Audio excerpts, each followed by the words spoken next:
Yep. So you. Peace, everyone, and welcome to the Institute of Sacred Evolution. My name is Tiffany, and I'm a second semester student here at ISC. And today we will be talking about love. What are your ideas on love? What is love? Can it be clearly defined? All those things we will be discussing in more detail: self-love, self-image, love for one another, romantic love, brotherly love, and how we can be the love and in turn use that love to build community.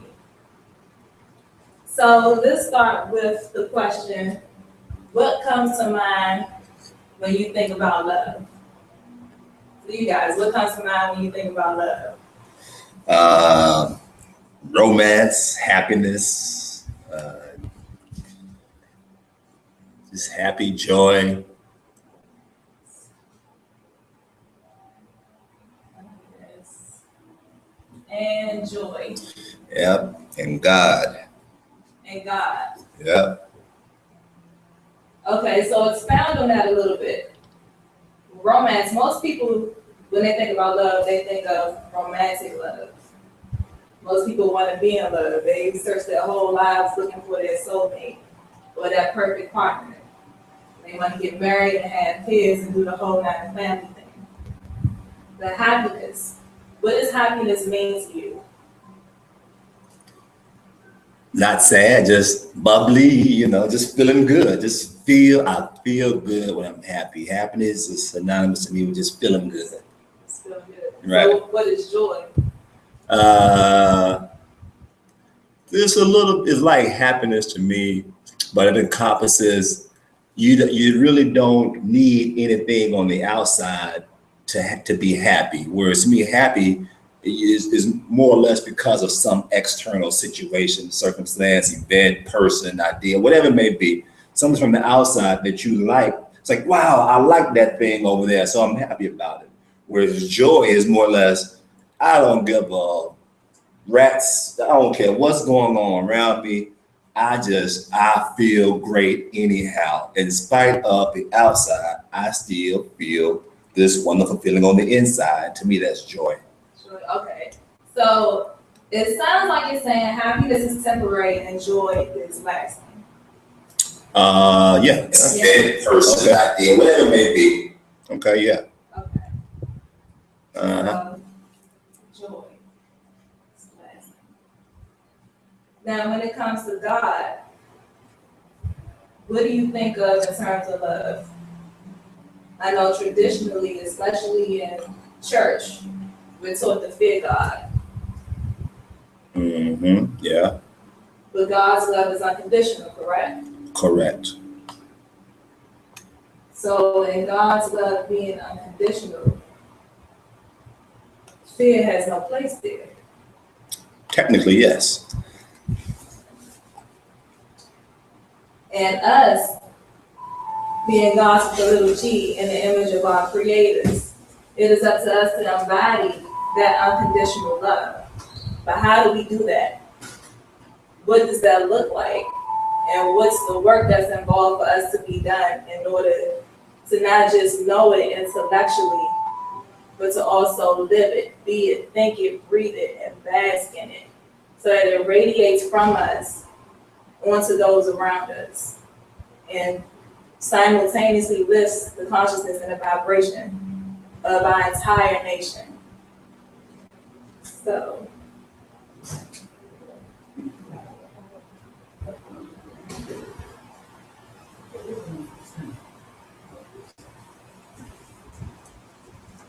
hello, Marie. How you doing? How are you? I'm good. So we are talking about love. I posed the question of what people think about when they hear the word love. We got romance, happiness, joy, and God. You got anything to add to that? Romance, happiness, joy, and what? And God. Yeah. No, nothing. No. Cool.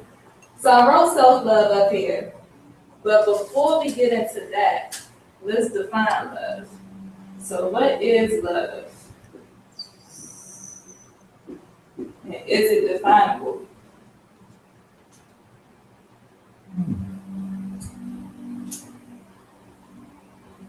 So what was that romance, happiness, joy in God?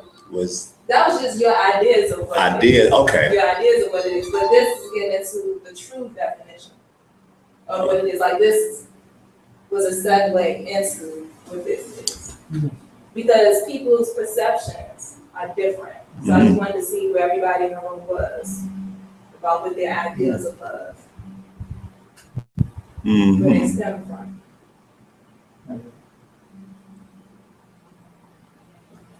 Well, you threw a loop on us for that one. So what is love then? So my definition of love is that it is the most powerful life force in the universe. It transcends space and time. It is unconditional and is the highest vibration there is. Everything is a derivative of love or the lack of it. Would you agree?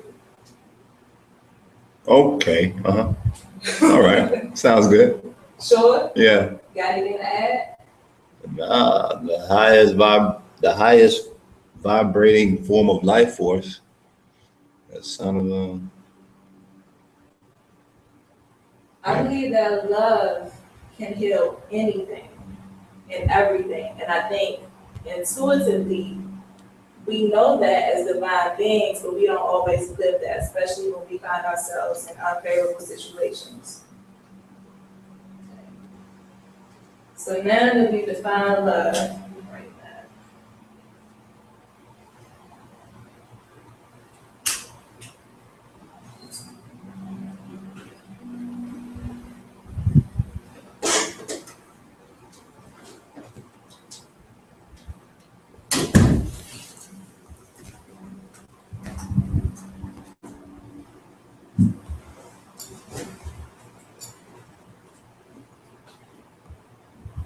Okay.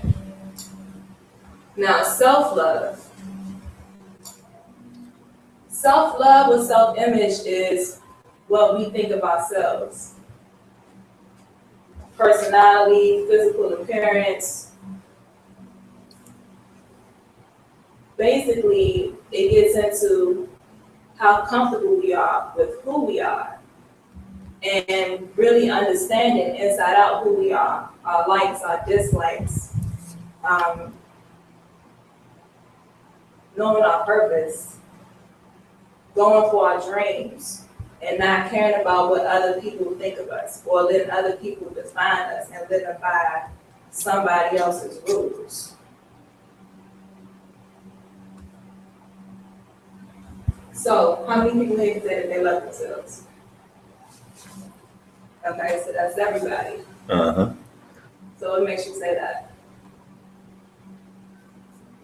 Because I do things that is for me. I don't do things based upon what someone think I should do or want me to do.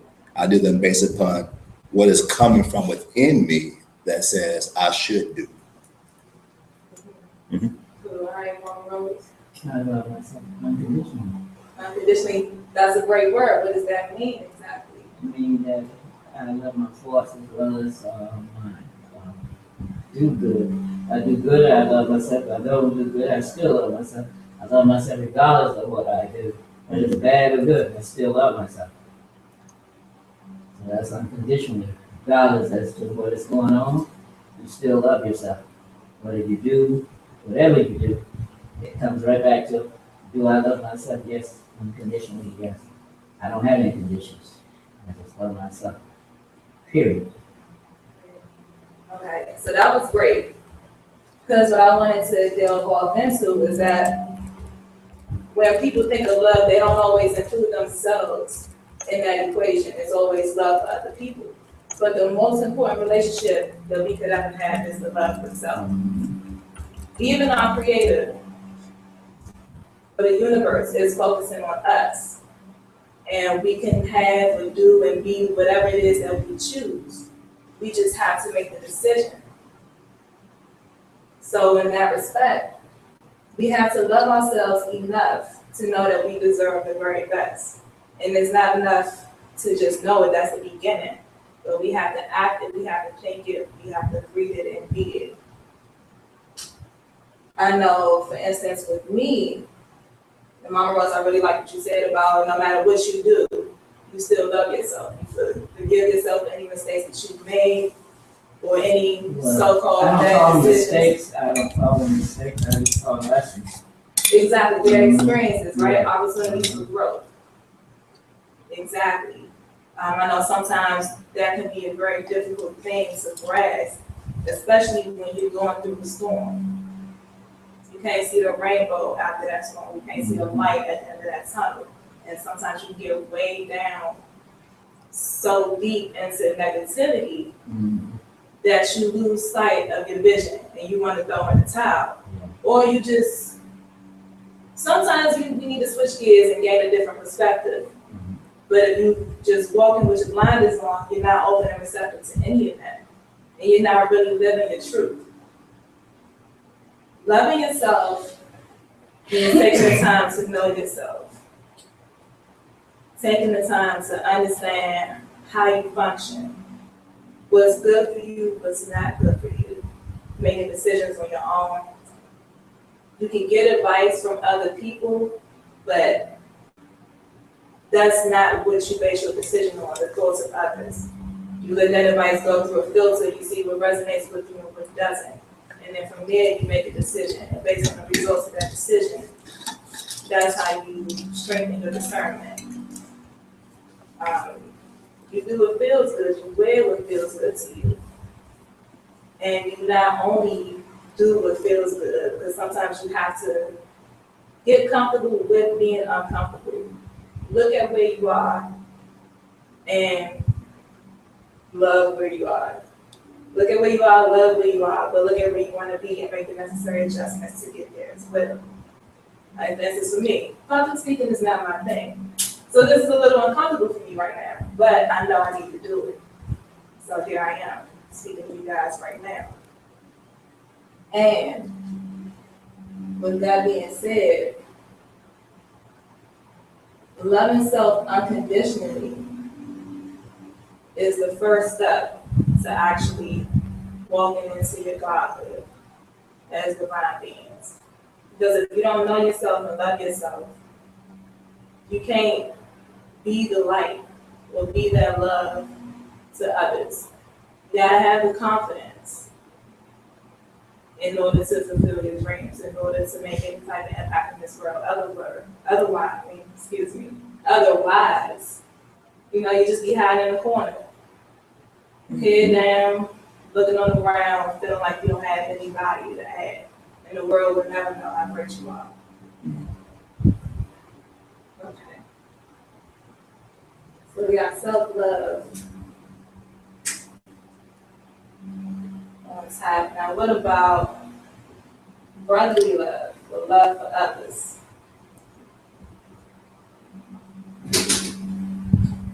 Should that be unconditional as well? Well, yes. Yes. I just want to say for me, coming up here at the Institute, you know, who we are and represent should be representative of the God, the universe, Mother, Father, God, the Supreme Being, which is love, which is unconditional love, which means that any type of love that we express should be unconditional. That's the way I see it. So any type of love should be, all love is unconditional from my perspective.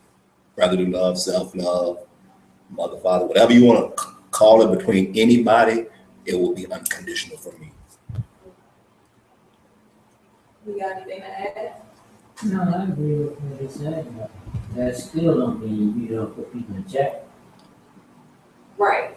Now I agree with that. That's right. Because unconditional love doesn't mean that everything is all warm and fuzzy and it's cool. And You you got don't, tough love. and you don't let people walk all over you. That's right. Exactly. You got tough love in that equation too, but the difference is the intent. Mm-hmm. Like when you put them in check, are you doing it out of anger, out of force, out of love, and out of harmony? And it doesn't mean that you have to say it in a nice way, that you have to finesse it so it won't come across aggressive. But it just means that your intent behind it is just to let them know, like, hey, I don't know if you understand how you're coming at me right now, or if you understand how you're making me feel right now, but I just want to let you know that this is what it is, and I still got love for you, but we're not about to do that. We're not about to go there. And you can't talk to me or do anything to me. Well, sometimes, depending on the character of the person that you're putting in check, you have to get aggressive with them. Some people still come after you, even when you try to put them in check, they want to lean on you. So then you got to lean on them. Mm-hmm. Mm-hmm. But where does that aggression come from? Can aggression come from a place of love? Yes, I think so. Is it always clear when you're in the moment? No, it's not always clear in that moment. Because once these people have stepped on your toe and abused you right at the moment, you just want to say, let me get these people straight. And you're not thinking anything but just to get them straight. But then after you think about it, you say, well, if I wasn't in the moment of love, I probably would knock them out. Mm-hmm. So when you're in the moment, and we talk about this a lot here, about being present and breathing and taking the time to think before you react. And actually, instead of reacting, responding. When you're in those moments, aggressive situation, high tension, hostility, it's important to pause just 1 second. Don't have to be a long pause, so just collect yourself and really think about how you choose to respond. So you always have a choice. You can respond with force and anger and hatred, or you can respond in love and harmony. Now, I want to segue into this episode of the Boondocks, where it's talking about the freedom fighters back during the civil rights movement. In this episode, one of the main characters, Robert Freeman, also known as Granddad. Oh my God. He got into a situation where he needed to use the bathroom. And the black-only bathroom was messed up. So he used the white bathroom, but they wouldn't let him. So he went and used it anyway. Uh-oh. And running from the police, he ran onto this bus that he thought was taking him north. But come to find out, it was the freedom fighter bus going down to Alabama to confront some of the racist community members down there. So you go ahead and play it. Okay, it says it's timed out, so let's see. This wasn't. Yeah, that was it. No, that's just the dumb part. So Sometimes and then go to one over here. There you go. And then go back up to the top of season 1. This is season 1. A little further. But you want to go to season 4 though. So hit the arrow. Oh, okay, season 4. Yeah. And episode 5. Which is still be the same. Bailey went into the whites only bathroom and took a dump. Oh, not just any dump. It was a dump for freedom, a sticky load for the dignity of the black man.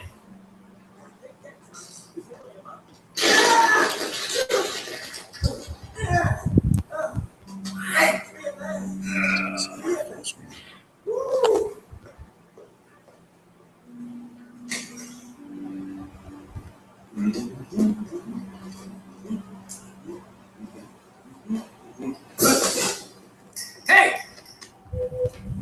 That one, as Robert tried to get away from the bus station employee, he accidentally got on the bus occupied by the freedom fighters. Take that crack ass cracker! That's what in your bathroom. making use of all your special rights to a crooked target, man. That was the first time I saw Robert Freeman when he got on the bus. Now, I remember seeing him for the first time and thinking, ooh, he's really frail. I noticed she was reading Ralph Ellison's Invisible Man, a book I had meant to read many times. I'm sorry about my language.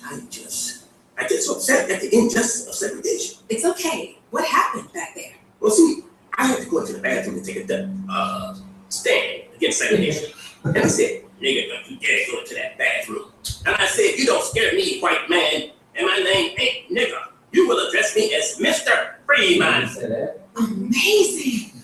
I can't believe it. Sturdy, did you hear this? Yes, I did.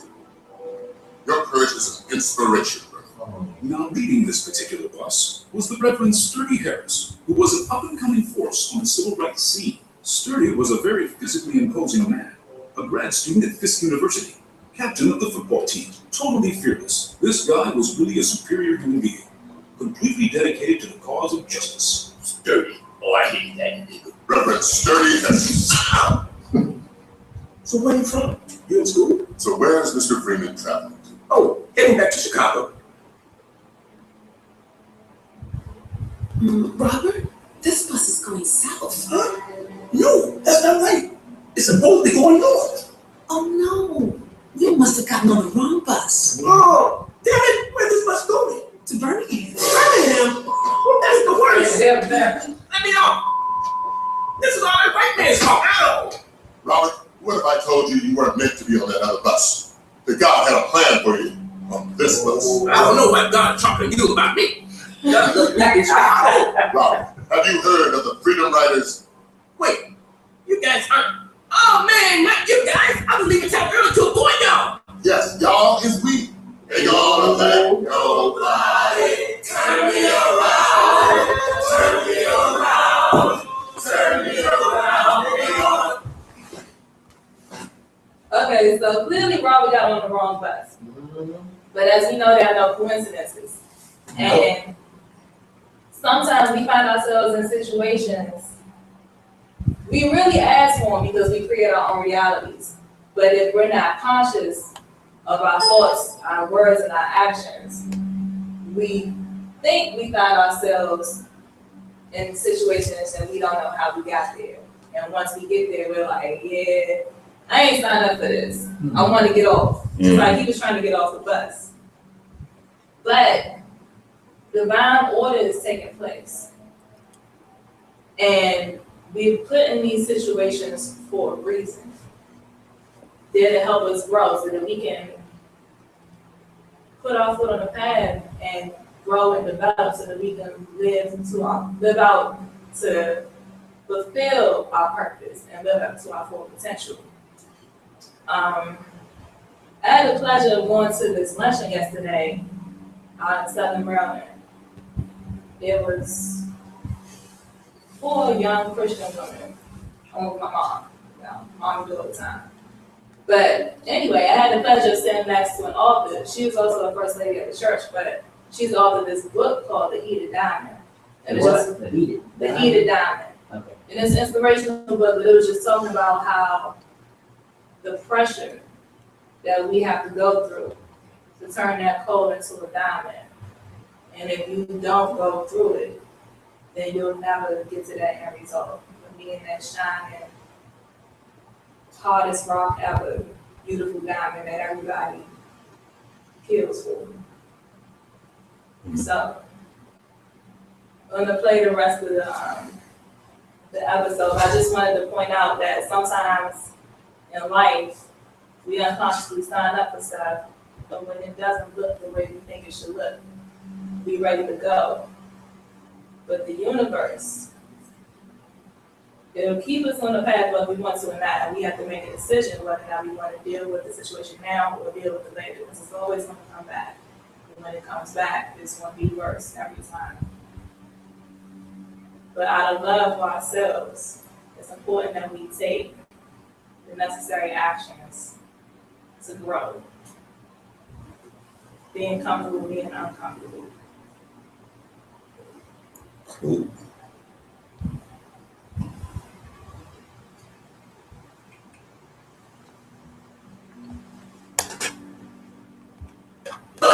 Nobody turn me around, turn me around, turn me around. Well, good luck with that.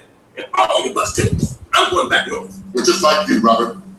We felt like it was time to take a stand. This bus is going to freedom. Then we got to turn this bus around.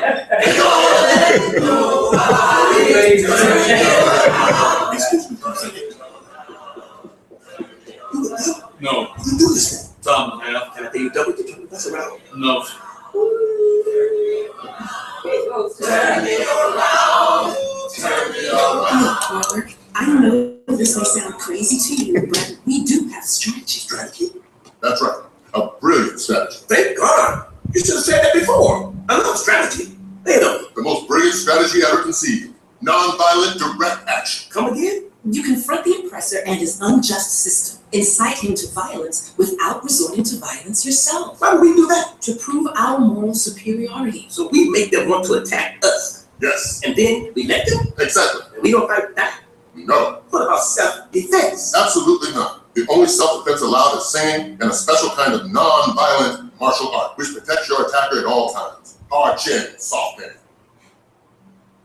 Do you even hear yourselves? Robert, they can arrest us, beat us. Beat us? I think the people we take are not big. Don't you think? Beat us, stab us, stick dogs on us, light us on fire. Life is on fire. Not that we're expecting that. But we are prepared for that to happen. You can't get prepared to get lit on fire. In defense of Robert, the strategy of nonviolent direct action, when you actually think about it, is completely insane. You have to trust us, Robert. God is on our side. There's nothing to be afraid of. No way. There's no way you gonna get me out there. This is the dumbest thing I've ever heard in my life. I mean it. You're out of your minds.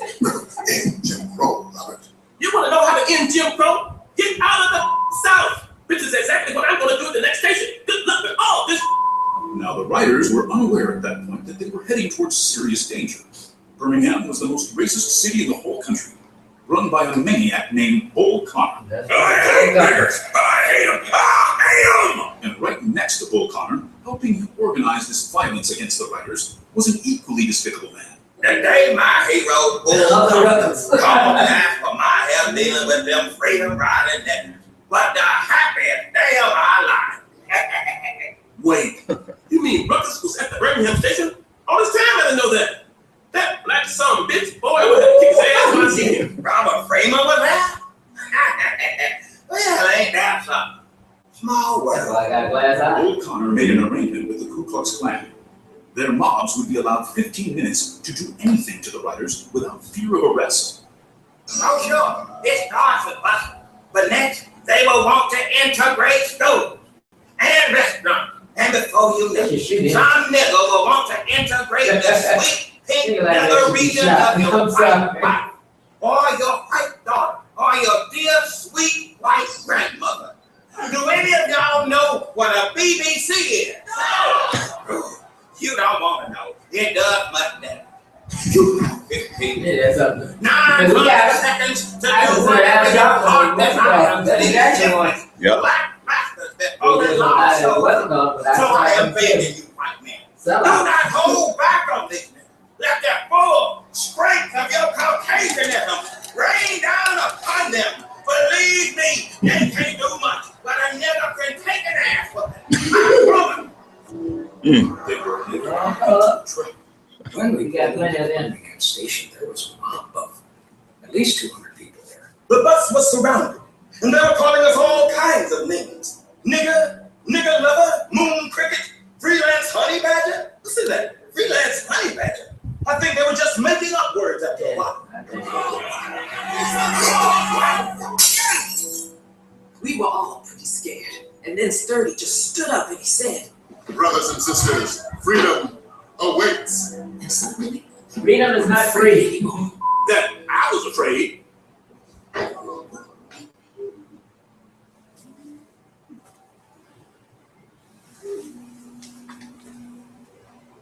He's scared to death.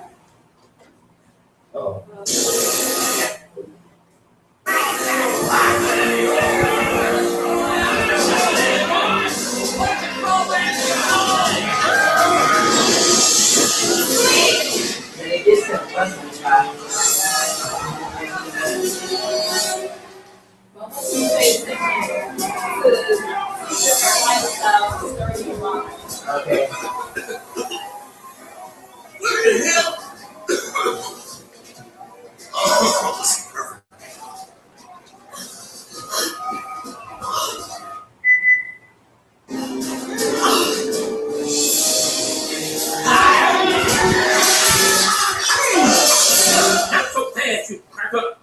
I said?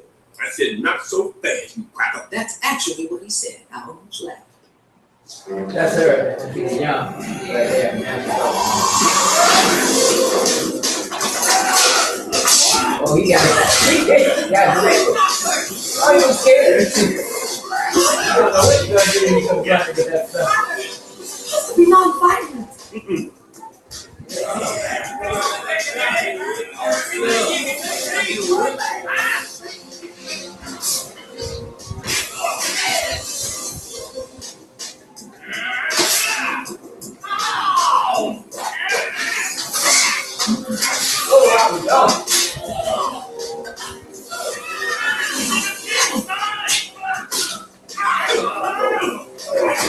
Get everybody back to the bus.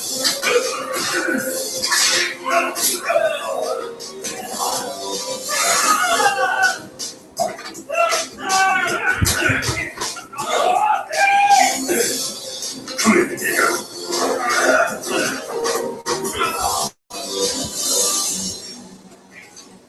Look at that old thing right there. Oh, he gonna set a bomb on the bus.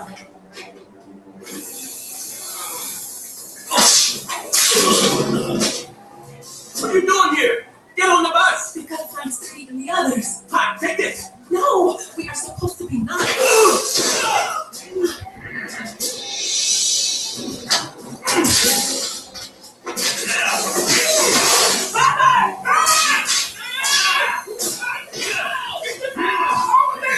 Diane now confronts a moral and philosophical dilemma. Will she fight to save Robert, who's getting his freedom ass whooped right in front of her eyes? And I was yelling. Woo, was I yelling? Woman, what's wrong with you? Get this. But what about the strategy of non-violent direct action? We got time for disclosures. And I'm ashamed to say, I made up my mind to hit that white man. Good.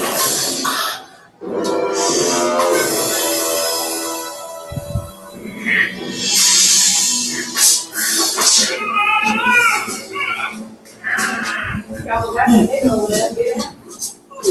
Nigga, wake up there! I got you now. Let's go.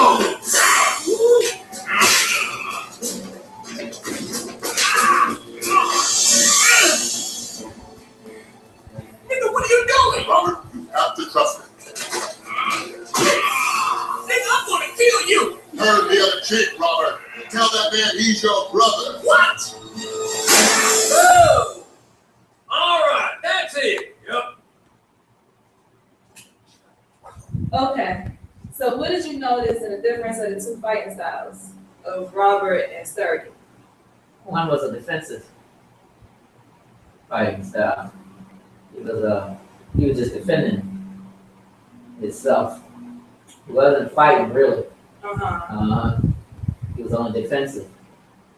Offensive, which is funny. Offensive or defensive? I get these football terms mixed up, but I don't know. I would say defensive because he wasn't the attacker, Yeah, but he was protecting himself. yes.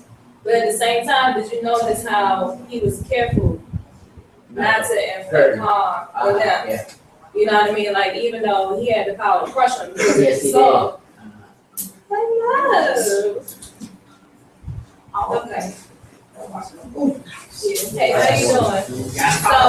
So, pretty much we're discussing love. We got into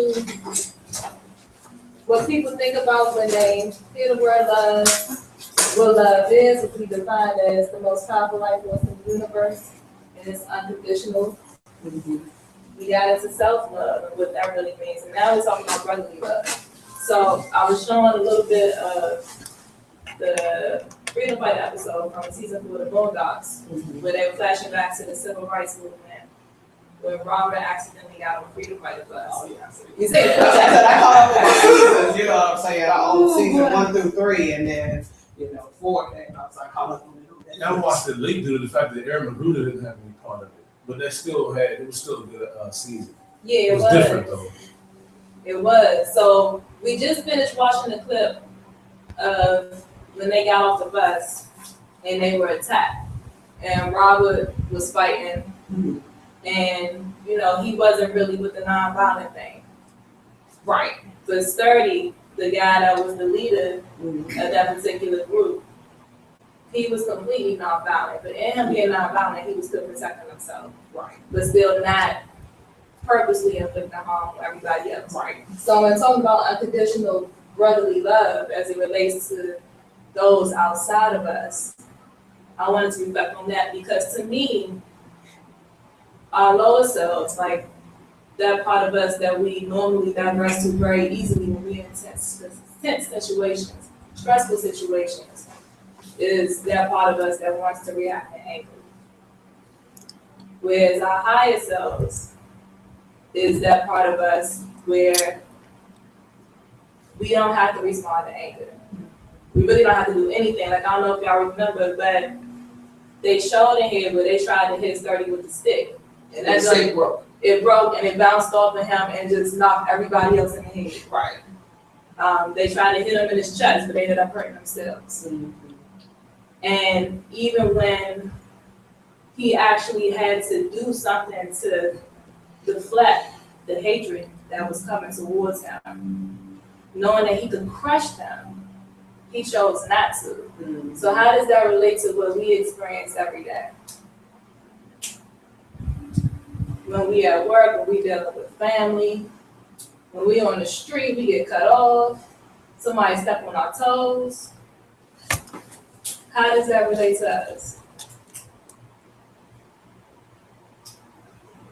Or does it? Like, who do you identify with the most, like, in all honesty? That depends. I was gonna say the same thing. It depends They on come after if me with a it's gun. Huh. yeah. It's like, you know, that's a whole different ball game. Here you come with a gun. I'm gonna do whatever I can do to stop that gun from going off and shooting me. And if they're coming at me with a gun, they shoot and kill. It's like they killed the boys and what's his name, Ferguson, and things like that. If you see them pull out a gun, it's because they're gonna kill you. So whatever you can do, I don't care what it's anger or whatever you want to come up with, at that time, I think it's permissible. Right, I agree with you. I think it's about a matter of how intense the situation is and Uh-huh. it's life or death.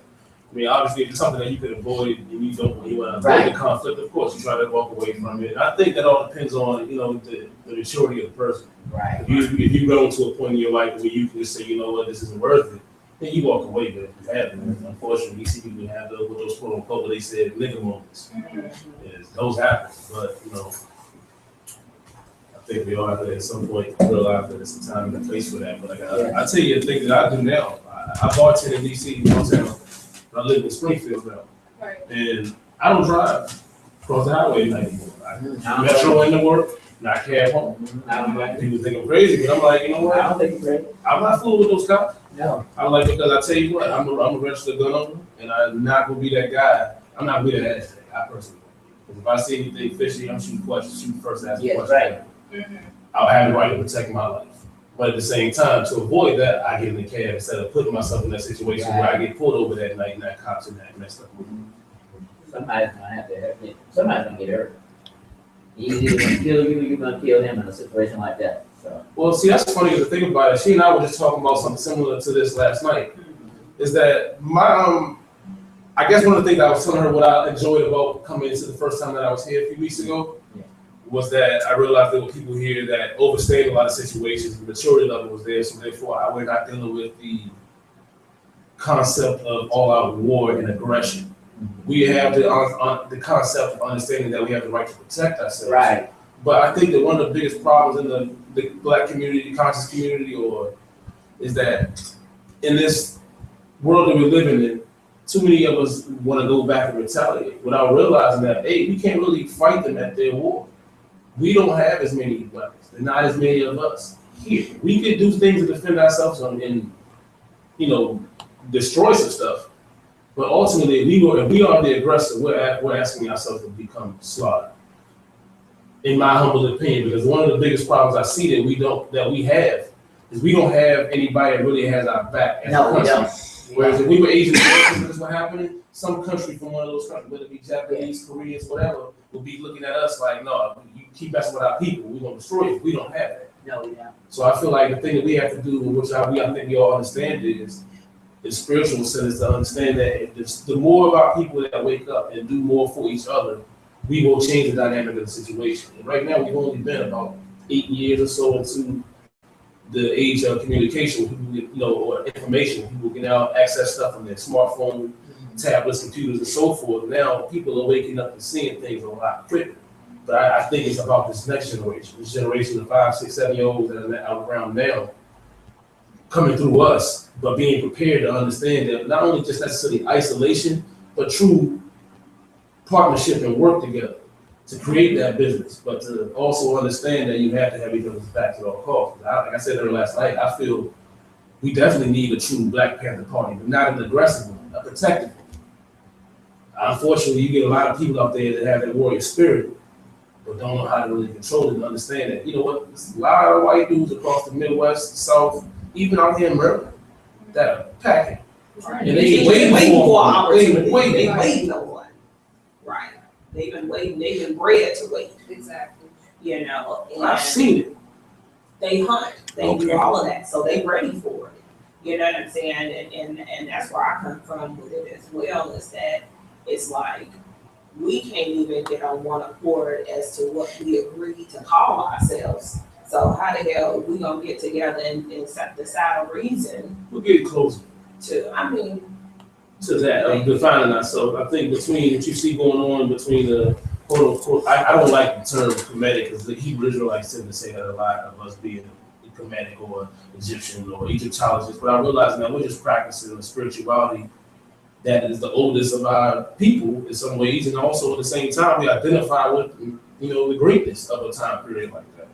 But at the same time, we don't ignore the whole continent. Mm-hmm. Whereas I think sometimes a lot of people want to just pick and choose something that identifies with themselves or makes them feel good. And I think that as soon as we get to a point, that's why I said as far as training this next generation of understanding who we are and really knowing who we are, the more we get to see more of this ourselves on TV, on the big screen, the more we are represented in any way. Like I personally understand when you understand things like watching TV, you don't fall for the subliminal messages and things that people that aren't aware of it do. So, for example, I think shows like Empire, Power, things of that nature, whether you like TV or find it entertaining or not, I think that in any way, shape, or form that we can get representation of us on the screen in a predominant fashion is better than nothing. Because at the end of the day, I think people need to be able to look up, especially these kids who do watch TV, and see ourselves. And especially now, I love the fact that we see so many more people now wearing natural hair and etc. So now that they start to see who we are, there's no excuse for this next generation, in my opinion, to not really wake up and come together a lot better. One of the things I see with that, understand your concept, at least we're out there. Yeah. But from my perspective, if it's out there and it's promoting non-love, like disharmony, imbalance, if it promote what we're trying to get away, what we're looking to get away from, then the people who don't have the discernment is going to act that out, perpetuate what they see on TV. I agree with you Right.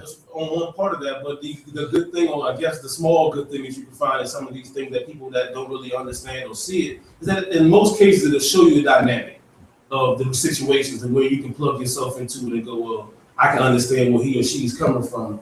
And so therefore you sometimes see the love and the things that go on in real life.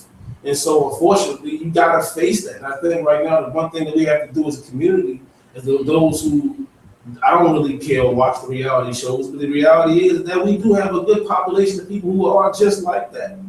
And so, and for people to sometimes, you can be surprised sometimes, you may see that 15-year-old kid who really doesn't know what's going on, who may sit back one day and watch one of those loving hip hop shows for an entertainment and then go like, and really start to look at it funny.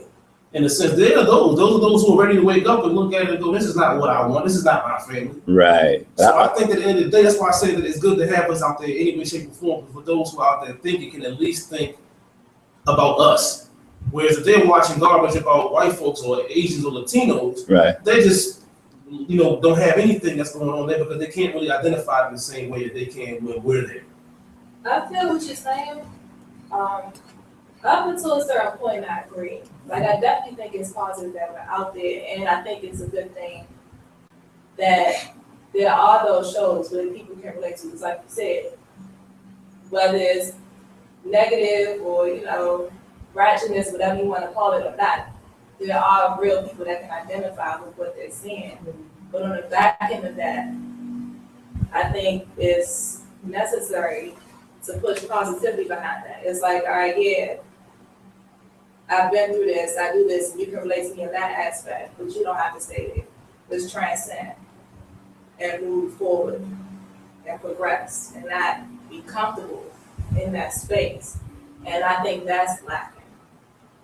Yeah, so yeah, I won't agree with that because I feel like in some cases, things that are unacceptable become acceptable through media.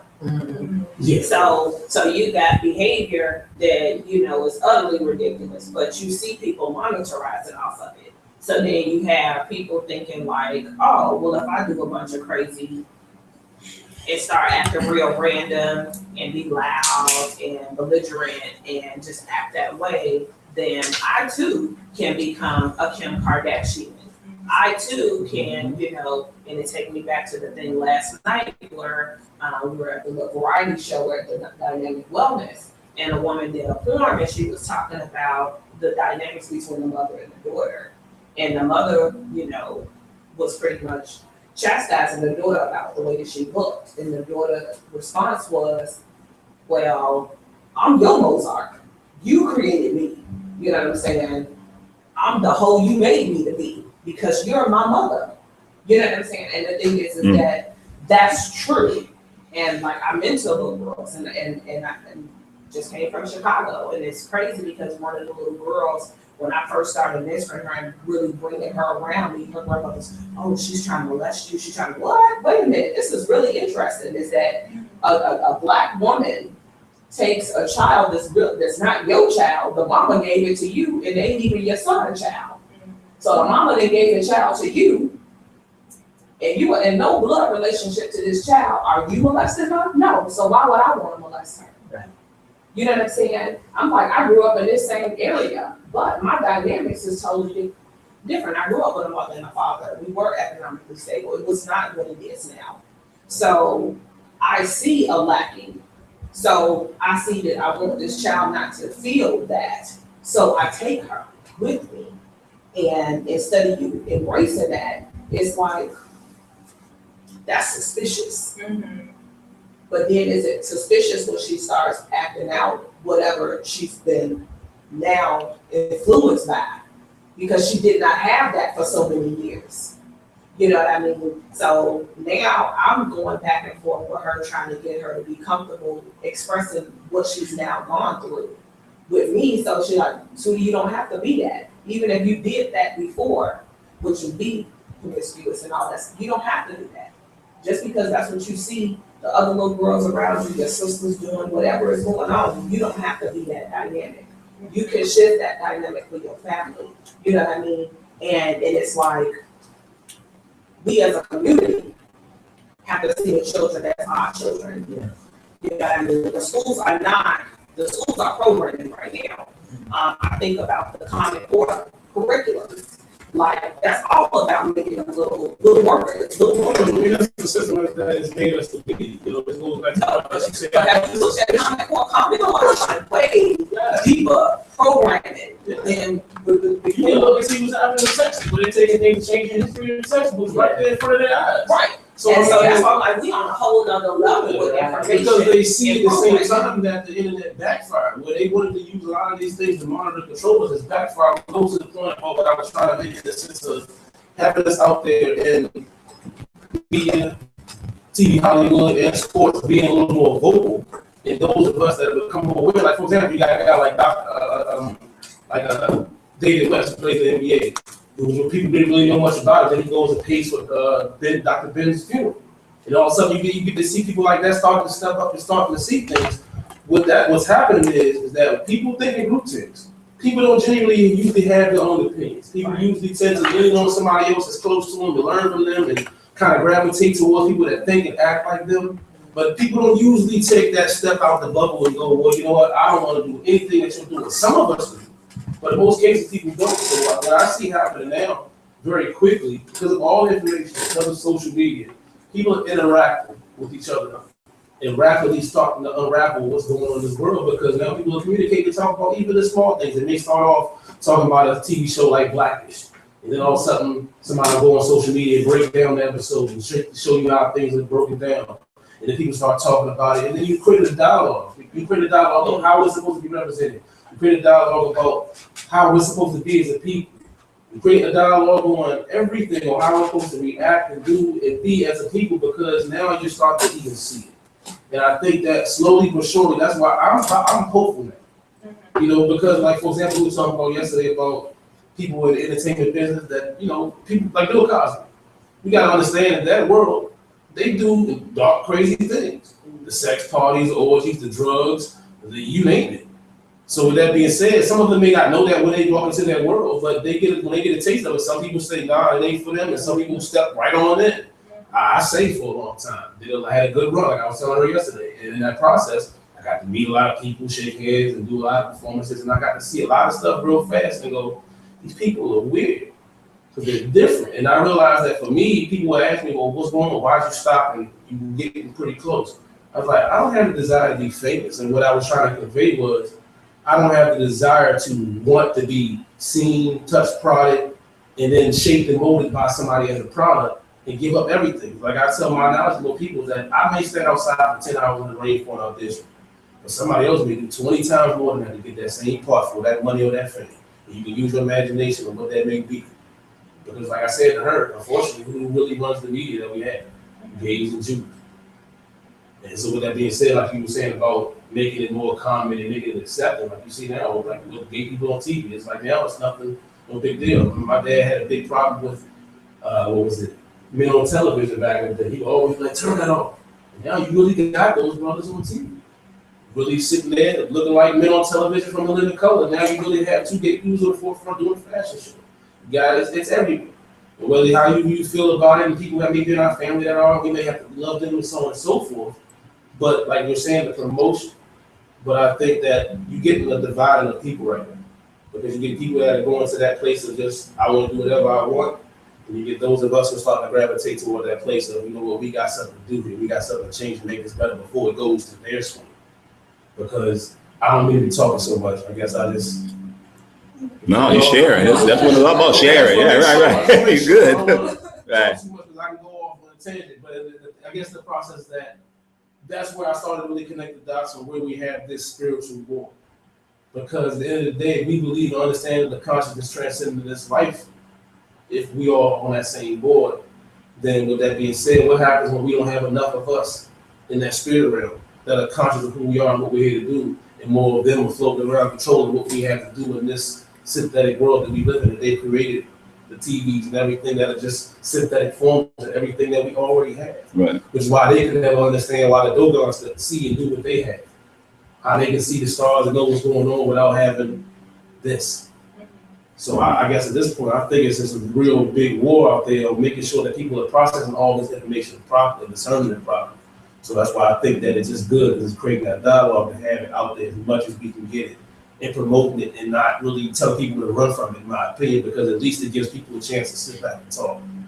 And people, and now you see groups of people and families now, there's always somebody like us in the family. And somebody that you can talk to and tell them, hey, I hope you at least pay attention to that crap you watched. Did you see that? And give them little pieces and stuff like that, because, you know, I think that's why I now finally have started getting around my family more. I at one point started to shy around away from them. I felt like I was so different. I didn't get along. They're Christians. I'm not. But here lately, I'm like, you know what? I'm gonna be there, getting their ears, their children's ears, and not necessarily try to dissuade them out of what they're doing, make them think. And I think the more that we do that, we create that in the next generation of people, which I think is going to be a game changer. So what you just said was very important, because I've experienced that myself. My family is Christian, big Christians. Yeah. So when I started changing my thinking, they weren't receptive to it at all. And I just felt like, you know, I was the lone wolf. I was like by myself. I didn't have any support. And while I was processing information outside of my ISC family, if I wanted to share ideas and bounce stuff off of people, I did have one person that I could talk to, but even their understanding was very limited. But for the most part, I got shut down, you know what I mean? And it was frustrating. And I was even a little irritated and angry at one point because it was like, once I started feeling like I understood the truth, I wouldn't necessarily try to impose my views on them, but if they would try to force me back into what I was conditioned to believe, you know. Come on, smooth. But what I learned to do was just, like, I don't have to explain myself. Shine your light. That's I all don't you have can to do. explain myself. Live by example. And the crazy thing is, a year later, what I was saying to them all this time, in a very subtle way, when they asked me about what I'm doing and why certain things are working the way that they are for me and this, that, and the third, and they see me live in a certain way, they got into it on their own. Like, you know, they still tread water. They're not fully engaged, but their mindset is changing and coming into a new understanding, a new way of thinking. Without me even having to do any of that, which you know a lot of our people, they're real combative. They want to argue you down. Well, it But takes. what they know is what they know, and they hold it with conviction. And that's one of the things, because really, I mean, it was a programming. Mm-hmm. You know what I'm saying? And a lot of people, I don't know where I heard this, but somebody was like, if you tell me there is no God, then how am I supposed to believe it's another day?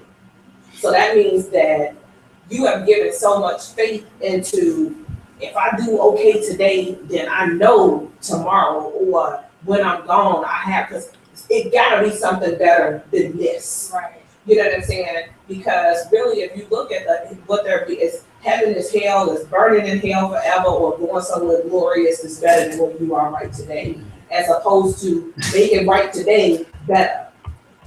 You know what I'm saying? So, but then you giving everything outside of yourself.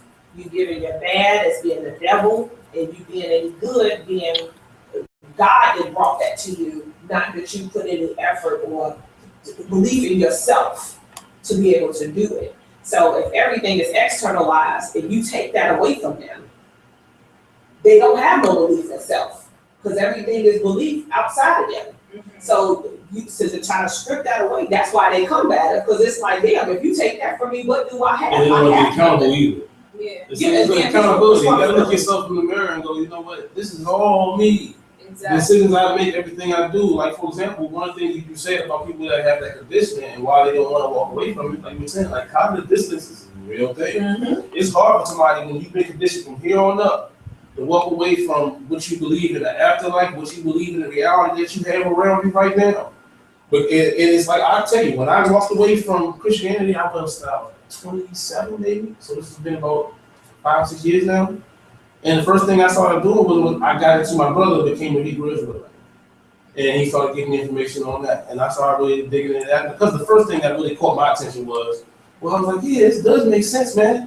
The Jews couldn't have been white if Moses was real and da da da. So you start going like, oh man, this is good. But then I started looking at it a little closer and go, this is the same damn book that they allow us to read after they raped, tortured, and killed our people. But this is a book of our salvation and truth of our people. They let us have it. And they didn't even allow us to read and write for a period of time. So I'm like, this is bullshit too. So I looked at it and I'm like, hold on. So when I finally walked away from it and I said to myself, and I stopped praying to Jesus and I started saying, Yeshua, and I stopped saying these words, and it was like, every time I would go to pray for my food, every time I go to pray, stop it. Like, I can't do this because you know this is not right. You know there's something more to it. But the problem is, with even people that take that step out of their own reality of one level of religion to another, like I'm sure most of us, a lot of us have done, trying to find the truth, is that some people don't really want to find the truth. Mm-hmm. Because some people are afraid of what's really next or what's really out there. Like I was telling a group of elders one day sitting outside, I said people are making decisions in their religion about their entire life on a belief. Because you're walking around trying to make decisions, choices, and do things for what you're going to do in your afterlife that you can't even prove is there, or you can't even really prove the theory in the book that you've been given to be true, because nothing else in the world supports it. There are little pieces of history, obviously, that's plagiarized from it, but when you really read it and dig at it, how can your sources of information contradict itself multiple times within its own book? But that's when if you understand it and read and know how it's been put together, then you can find the truth and lead you to other places. But you have to want to go there. Like I'm going to that point about people don't, you said when you lead the accountability is that people don't want to look and say, you know what, maybe I'm the boogeyman. Maybe I am that monster. Maybe I've been doing some terrible things in my life that I need to correct because this is not some demon possessing me. This is just like I made a choice and I need to stop doing what I'm doing if I want to be a better person, if I want to be a better example. But also at the same time, people want to give. It's a perfect poison that they gave us because they gave us that hope. That if all this shit is bad, my life sucks, I got somebody who's gonna come back and save me. Even though this same God let one of his angels in his own house persuade people to leave and go to earth, become humans, do this, and then God says, I'm gonna come back and kill y'all 2,000 years later. When we go do war. But people don't want to look at logic. That's why I think the ultimate thing is I really just stress this next generation. And I think that ultimately we're getting together for them. We're gathering and going through all this information. So in about 5 or 10 years from now, these 15, 16-year-olds that are running around then, as they are now starting to do, we're going to be able to go, we didn't process this for you. And if you don't see it, then go dig yourself because right now there's so much information out there that, as we all know, we've been digging. Yeah, someone online commented and said, regardless of titles and appearances, we at least should be able to connect on the basic concept of survival and securing a future for our children and the children to come. Yeah. Mm-hmm. Yeah, and I mean, and that should be what should be the main focus is Right. that, because that's the survival, you know what I mean? Because if they all perish and we perish, they perish, then there is no us, and yeah, I just, for me, I'm like always like children, whatever we can do to like really mold them into a way of thinking on their own and not only thinking on their own, seeking out information. Because the thing is that curiosity, you gotta let them be curious about life, about what's real, because somebody can tell you, like they say, God looked like this. What last week when you put up the video of Hollywood tried to tell us and Michael from the Good Times, Right. like, okay, mama, if God was white, why the Bible would say his feet was bronze? Yeah. And like wool, and she's right? like, that's the only Jesus I ever seen. You better put that white Jesus back on that wall, boy. And she puts it back up there. And he said, no, mama, it's in the Bible. It says Jesus was not white. And it's like to get them to think, you know what I'm saying, and not just feed off of what is given to them, and it's hard because I think of my childhood, I was like, this ain't right. I went to Catholic school. My family was Baptist. So on Sundays, I went to a Baptist church, and during the week, I was doing whatever they do in the Catholicism, and the hell, all of this stuff. I'm just like, that just don't sound right. Like, you can't tell me, and as a child, like, you can't tell me that somebody loves me, and then they flood everybody, then they're gonna do this, and that just does not, like, as a child, it just did not compute. No, it was each other on the ship. No, it just was all of this. It just was like, what? And I was like, that just don't sound right. And I'm like, if God loved me, then God only looks out for my well-being. God is not destroying me and condemning me for everything, because God would not allow me to do it if he's going to kill me for it. Yeah. And those things I couldn't rectify as a child. And as a teenager, I was like, I just still don't match. Right. You know what I mean? And then to see people having different experiences in life, I'm like, okay, it's something more to life than just what they're telling me in these books. And what they telling me in these books, I see people going to church. And I had an auntie that was like, treasurer, faithful, Wednesday, Tuesday, whatever day she'd go to church, she was there. And when she got sick with cancer, I was like, whoa. That's who you take. You don't take the druggie over there. No, you take that person. Well, then there's something else going on here. It's something else going on that's beyond what's in those books. And what is that information? And that's when I started reading books like that came before Columbus and stuff like that. And it was hard to rectify that and be in school and young. Because it's like I'm in a history class and they telling me this, and I'm like, So I just would try to match up the time periods Mhm. and like, okay, that's the same years this was happening. So maybe a piece of this is correct. And then some of this is more of what they're leaving out. Because they ain't gonna never put us in it. Right. So these are the pieces that they're leaving out, is us, this. And they came, but who showed them the way? If they have never been, how can someone show you the way unless they had been there before? So that's where it's like, was nobody here? Yeah, was somebody here. Somebody was here because somebody had to show you how to get here. And that was somebody who had either been here or their ancestors had been here. You know, this is like the Columbus type of situation. So it's like, but they don't tell you that story, but then it's like a painting of Columbus, and it's like a black dude standing right next to him. Had fellas in it. Right. Well, here's the thing about that though, is that, you know, that's all true for sure. But what it boils down to is, like you were saying about teaching children how to think for themselves and basically having critical thinking. They have to get to a point of understanding that everything that we conceptualize is almost wrong for the most part. Why? Because, for example, one of the things that's really hard for us to understand is that we're speaking a bastardized language. Yeah. And because we're speaking a bastardized language and we think in that language in our own minds, we're not conceptualizing things properly in our own world because we're limiting them with the words that we use.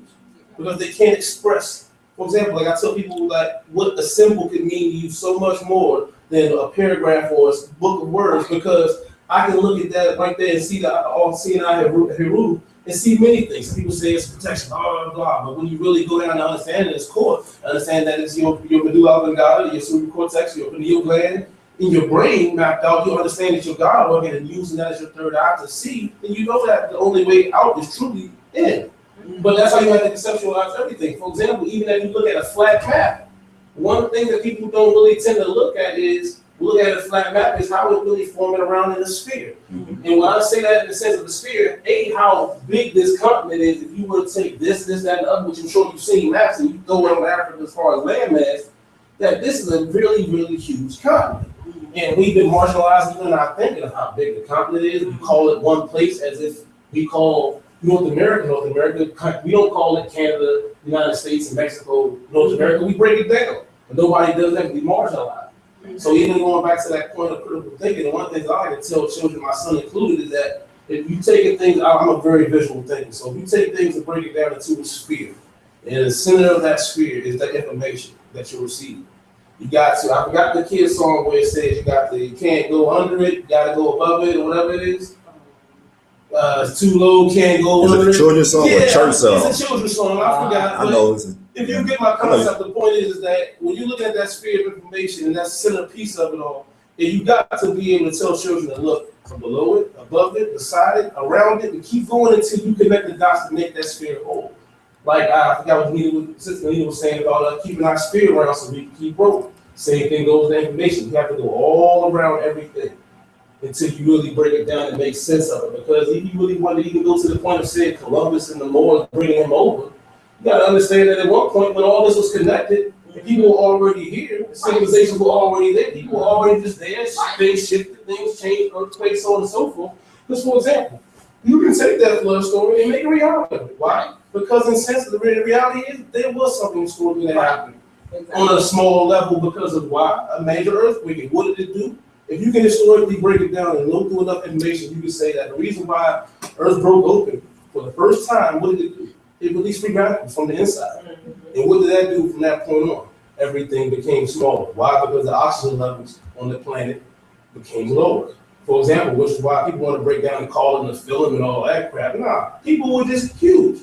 Animals were huge because when there was more oxygen on the planet before that flood, before the great rupture of the earth, which naturally still happens to this day, releasing free radicals, like I said, made everything smaller. So what happens when people become 7'7" and 8 foot tall? What happens to them? Name me one common thing that happens to their body. But what's the main physical thing that they can all have is similar to have problems with? They organs.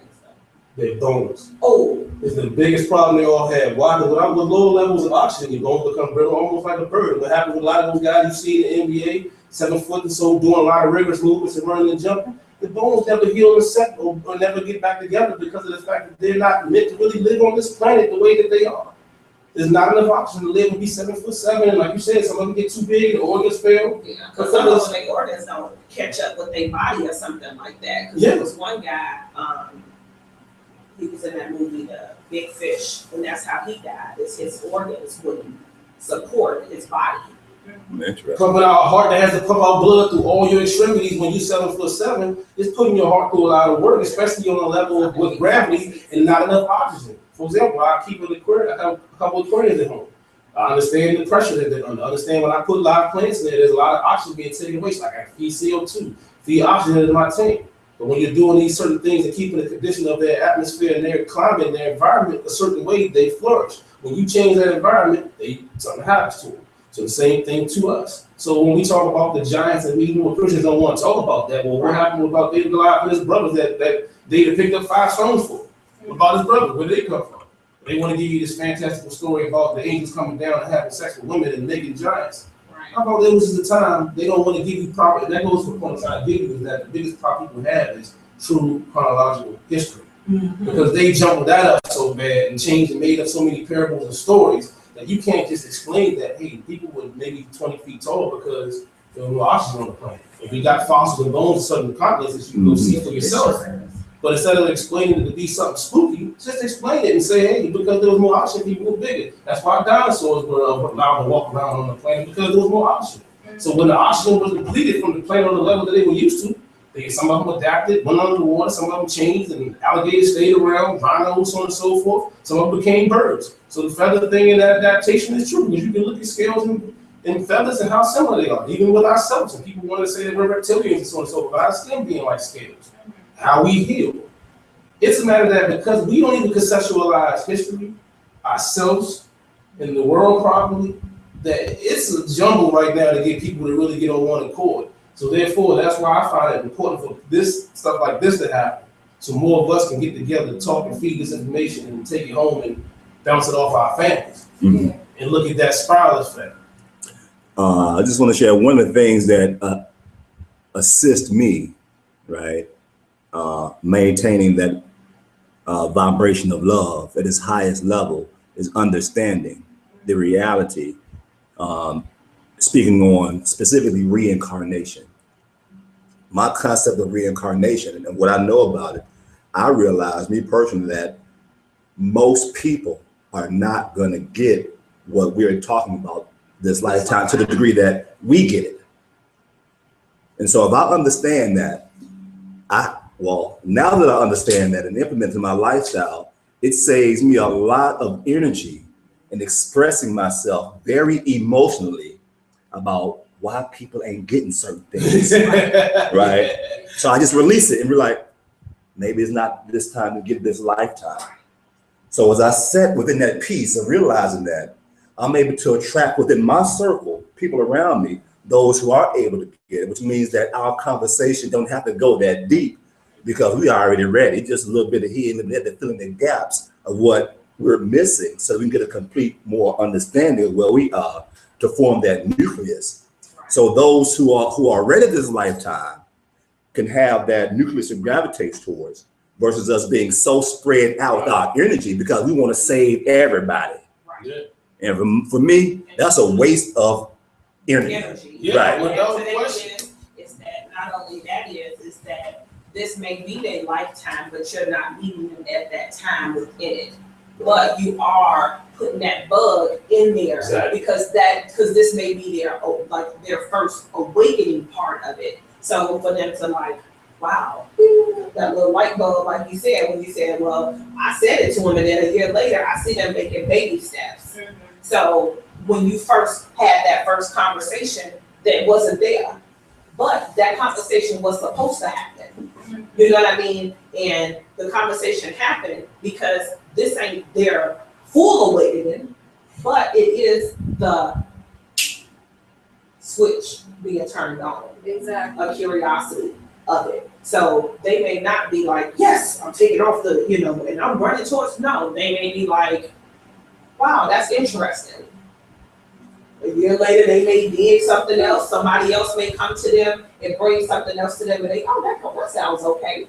And they may partially do a little portion of that, but as they go through their life, they may not fully understand. They may only have the pieces that you seen that them represent, and then a little piece that they got from there, and then in the next life, those pieces come back to them. So that's the way I see it. So I'm like, I don't get too caught up in, because I mean, I got a cousin who went to some university, got her master's in theology, and she used to argue me down on all of the whole anything with this stuff. And then when I told her, I said, well, I'm non-denominational. Oh, so you're still a Christian, right? Okay, so I'm just gonna keep letting you know, I'm non-denominational. I don't gangbang. I'm just doing me. Like I just do me. And what feel right with me in God, if you that's what you want to call it, if you call it Jesus, you call it Jesus, you call it whatever you want to call it, because I'm not gonna, battle that thing because I don't care. Because that's not my place to tell you what to call that energy for you. Right. So now since she's gotten out of the schools and I could see that she's like every once in a while she'll call me and just be kind of like, she works at a church, and she'd call me every once in a while and she'd just be like, oh, because, I just don't be understanding this and that, and I be having these dreams, and I'm like, so describe and explaining your dreams for you, they ain't giving you all of the spiritual pieces of being a whole spiritual being, and that's the only piece that I feel like some people, since everything is so external, how do you rectify when you have visions, when you have all of these other sisters and you start to tell you like, whoa, wait, this ain't feeling right.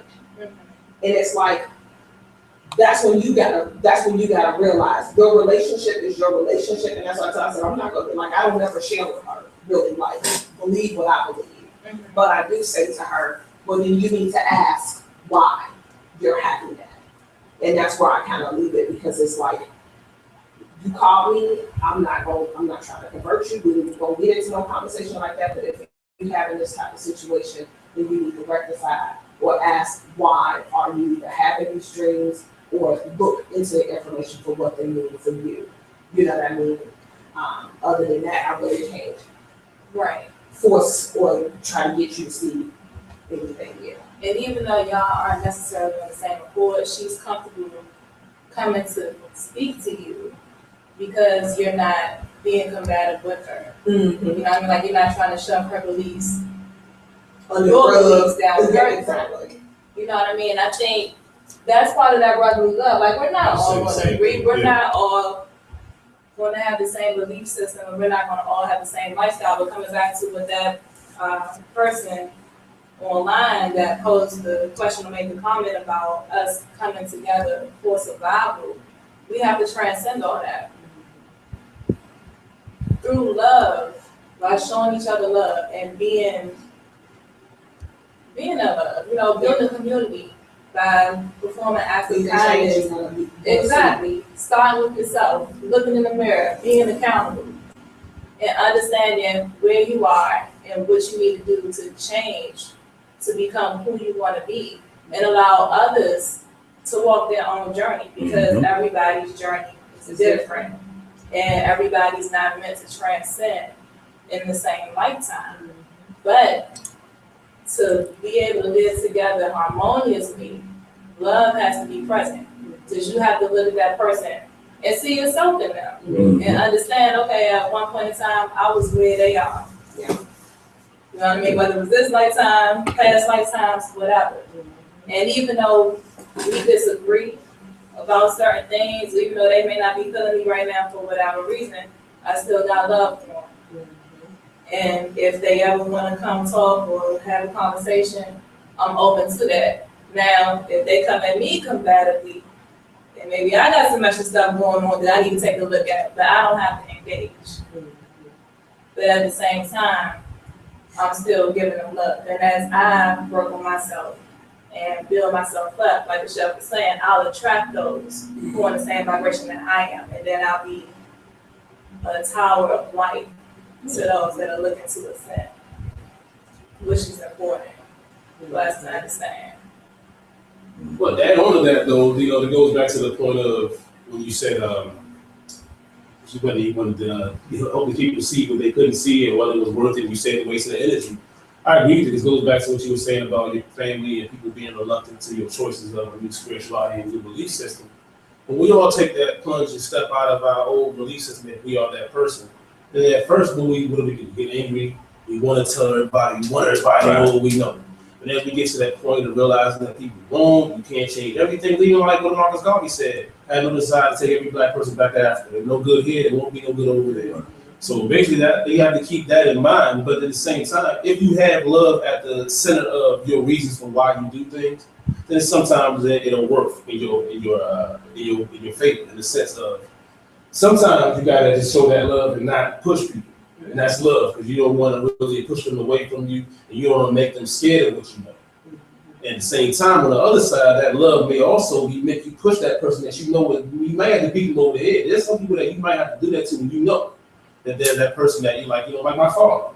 I've given him, different information at times in the past. And I remember the first time I gave him like some Hebrew Israelite videos. He was like, oh, he was on fire.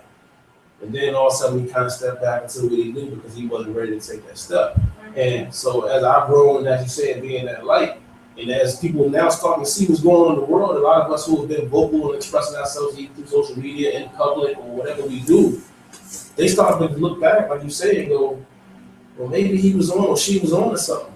And that's why I said it's still important to plug, but also show that love and respect and say, maybe it's not that time for this person, but no, it is for this person. But if you look at some of the information, because this all kind of talks about we're in the Aquarius age. Assyrian age ended, that was the age of Christ, and now we're going into the Aquarius, the age of the Aquarius, which is an awakening. You know what I'm saying? And if you look at the shift, and it could just be prophecy created.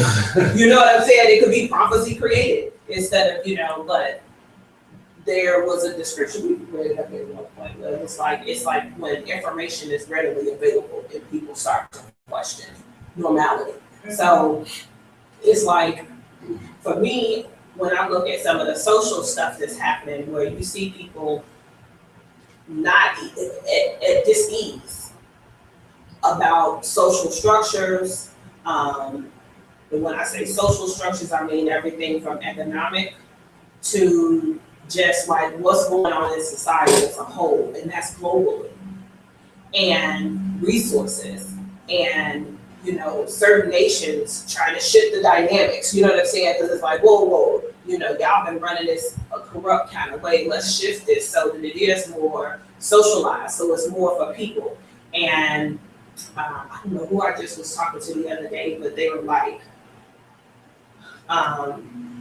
but the dynamic seems like they're shifted anyway because you see people doing co-ops more. You see people doing bartering more. You see all of this little stuff that's popping up. This like the original ways things were done without monetary systems. It was just exchanges between people and agreements. And it's like, what has caused that shift? Is it the economic situation that caused that shift, or is this part of the dynamics that's coming out of this shifting of the energy this year? You see what I'm saying? Yeah, it's got to be interesting on that, because I think that's the thing that honestly is the part that scares me with our people and with the world right now.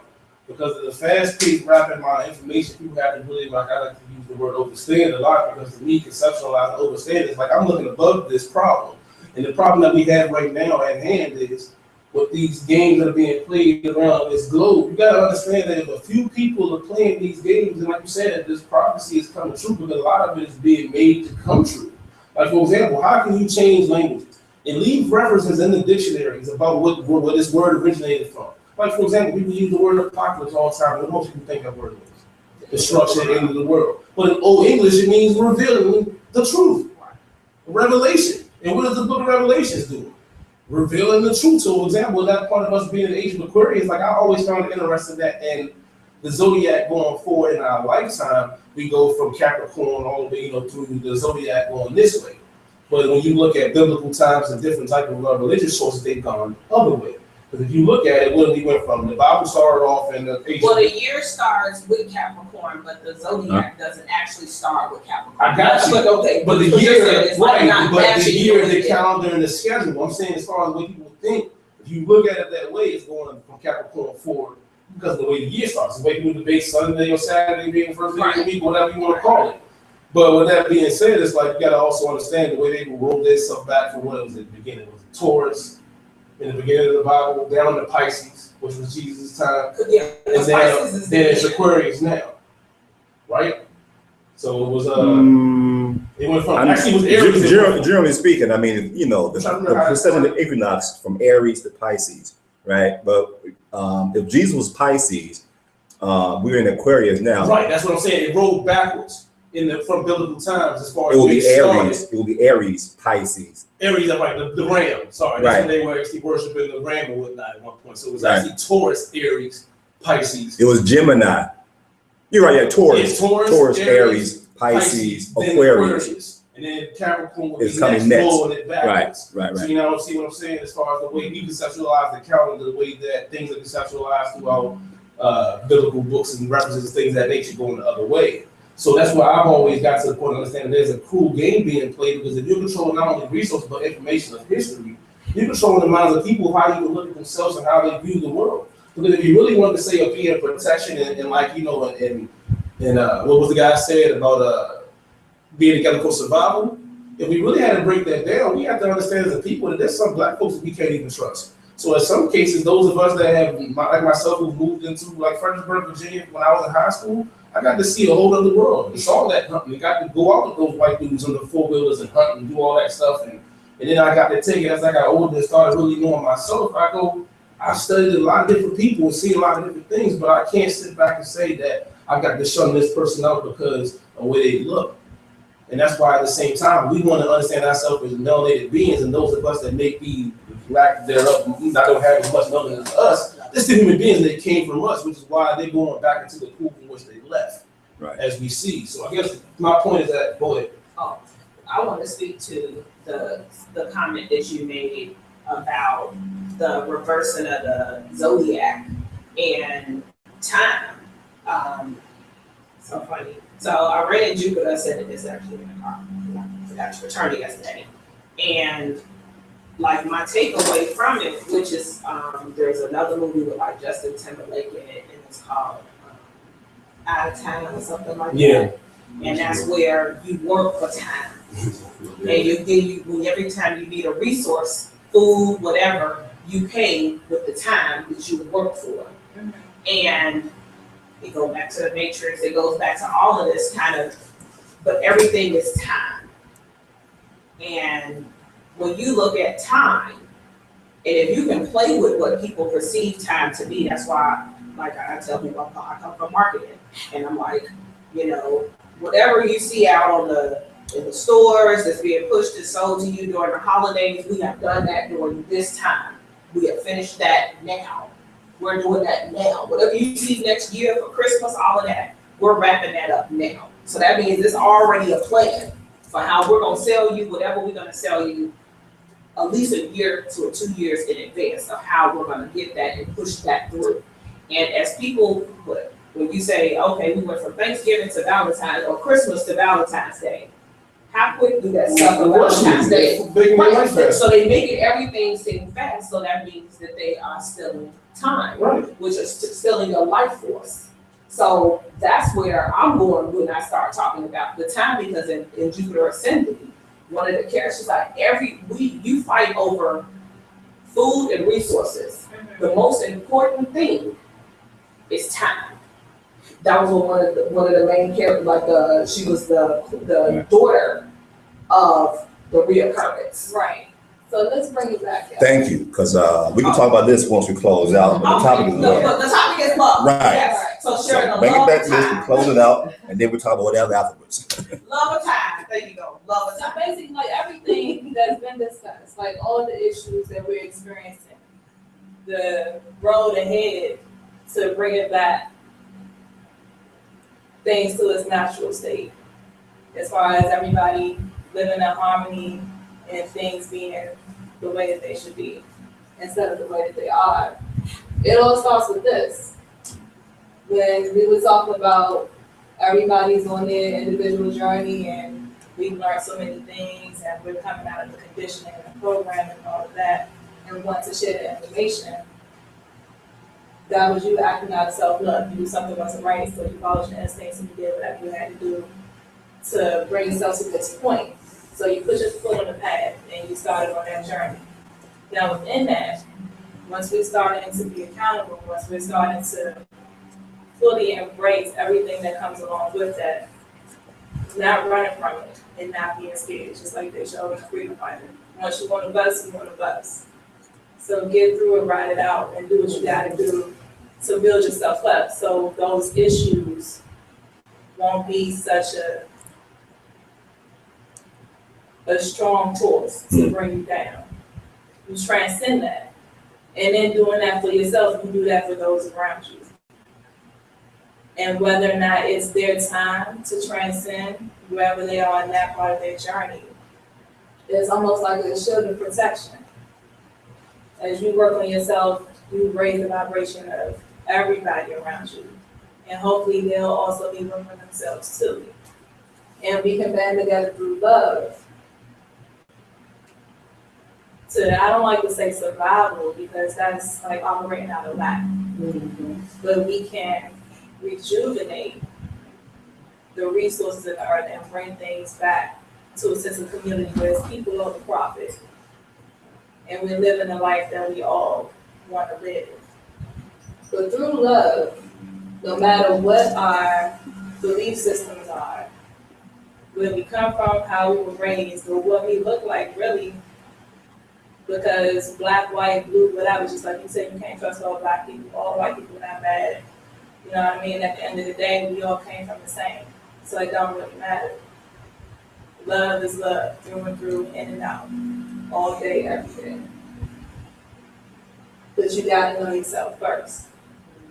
Self-preservation is key. It's the first rule of nature. Build yourself up. See yourself and your brothers and sisters and seek to understand instead of being understood. And meet them with love. And then you doing that, you put yourself in a position to drop seeds so that when they're ready to grow, those things have already been implanted within them. And in turn, as you grow, you're helping them grow, and as they grow, they're helping other people grow, and it's like a domino effect. Now, as that relates to community, we all band together for the greater good. And at the end of the day, that's what it's all about. That's what being the love is about. In every situation, every instance, every circumstance, you're pulling from your highest vibration, your highest idea. You're not so quick to react. You're not so quick to be negative or be vengeful. That doesn't mean you don't protect yourself, because you still have to preserve yourself in order to fulfill what you're here to do. And tough love is necessary. You might even have to kill somebody, let's hope not. But you know what I mean? Sometimes those things are necessary, depending on what the situation calls for. But if you're acting out of love, and love is the core of your sense and your intentions on doing, I'm just living your heart. So that's all I got for you. Cool. Thank you very much. Yeah, someone online, just another comment, just put out there. They said we have to love for self and be true within our outwardly expression of it. Exactly. So, all right. Is there any questions or something? Should we just go ahead and? Yeah. Any more questions? All love. No, I mean, I guess that's what we always, at the end of the day, where it has to be, you were saying, as far as having that positive intention and that positive vibration versus being negative. It's all about, if you're doing anything in this world, make sure it's coming from the right place. Anything. All right, with that, this time that we give, you know, even in TV land, you can also go to our website and, you know, give a donation, because that is how we continue to thrive and survive and operate in love here at the Institute by loving contributions and donations. So, Without doing the harm to yourself. exactly.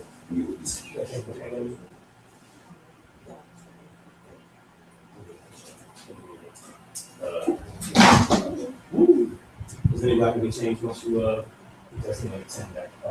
Does everybody have a chance? Not balling this weekend. Okay. To make sure I put something in, but I ain't balling this weekend. Right. Any announcements in the community, what's going on?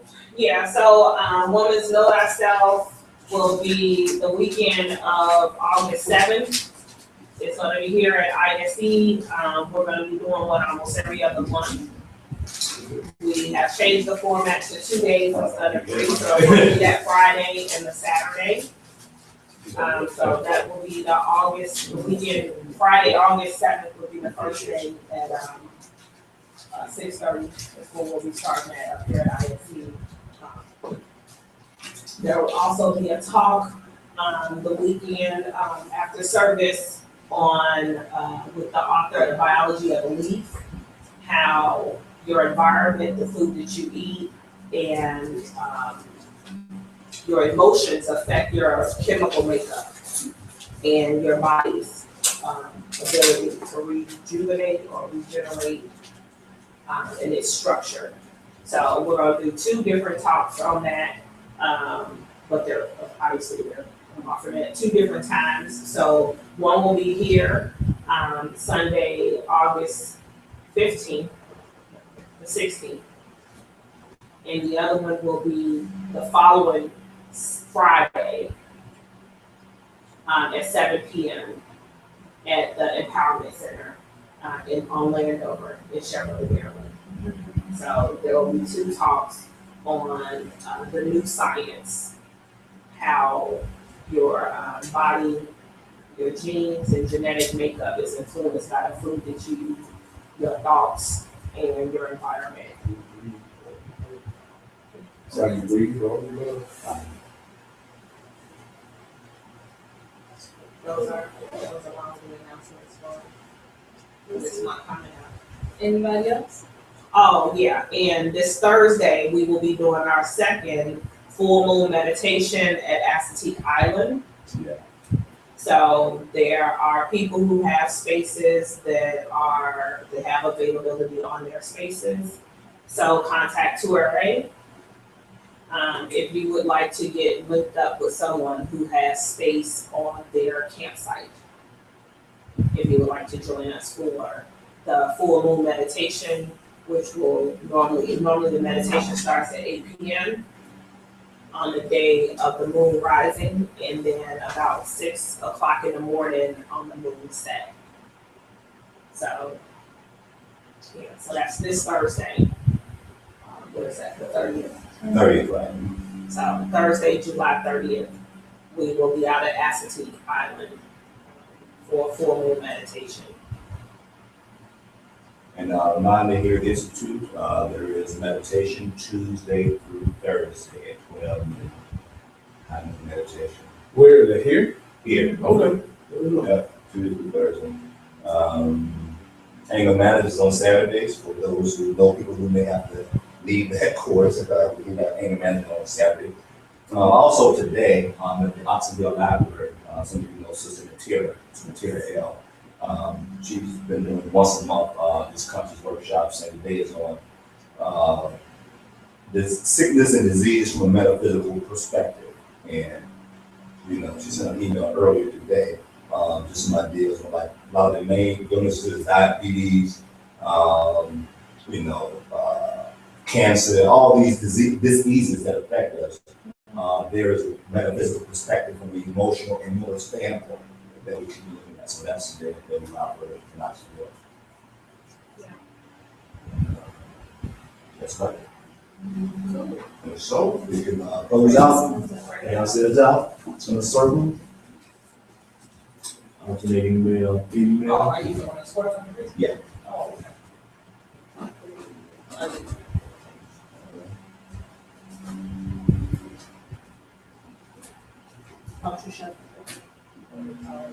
gotta remember which one I'm trying to get to. To the left.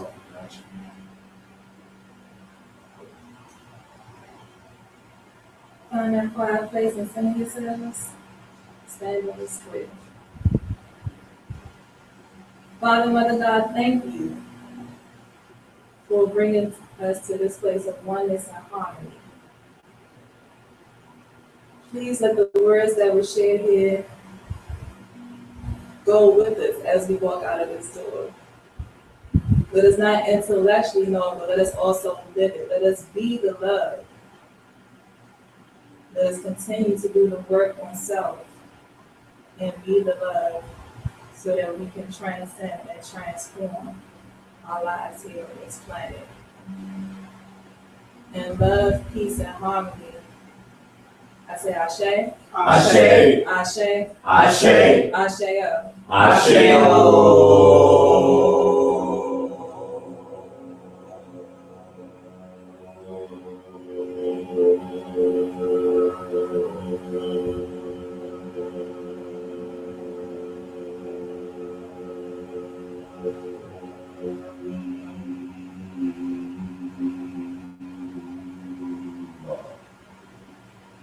So it is. So it is. I'm gonna get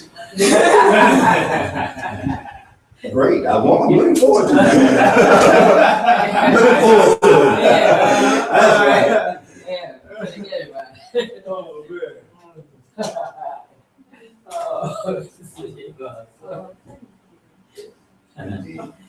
all right.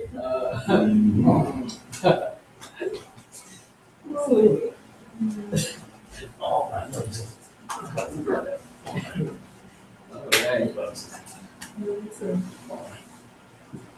Thank you for the participation. Oh, no. I can watch. Sorry about talking. I know. It's hard getting to this. Yeah, and I get where. I see. I'm telling you, something serious going on.